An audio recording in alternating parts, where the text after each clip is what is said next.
ఇక మీనరాశి వారి విషయంలో ఈ విషయంలో గురుబలం కూడా సంపూర్ణంగా ఉంది.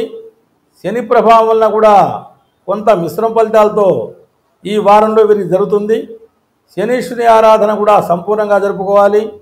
పనుల యందు ఆటంకాలు ఉంటుంటాయి, బంధుమిత్రులతో విరోధాలు ఉంటుంటాయి, ఆత్మమిత్రులు కూడా వియోగం జరుగుతుంటారు.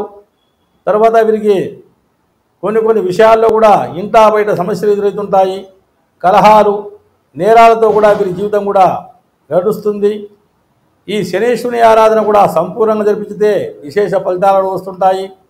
ఈ శనీశ్వరునికి తైలాభిషేకాలు ముఖ్యంగా జరిపించాలి.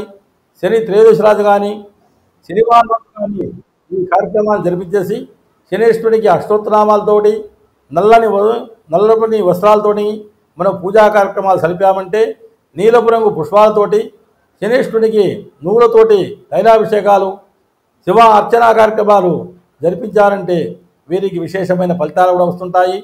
వీరి యొక్క అదృష్ట సంఖ్యలు కూడా 5 సంఖ్య, 15 సంఖ్య, 25 సంఖ్యలు వీరికి అదృష్ట సంఖ్యలు.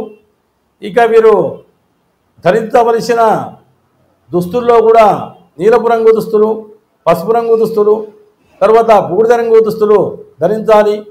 ఇక వీరి సంఖ్యాబలంలో 6 సంఖ్య విశేషంగా ఉంది.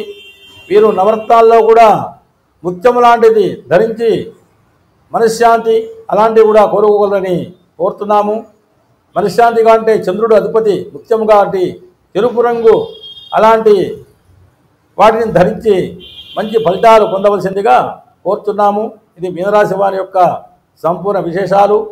ఓం సర్వే జన సుఖినో భవంతు.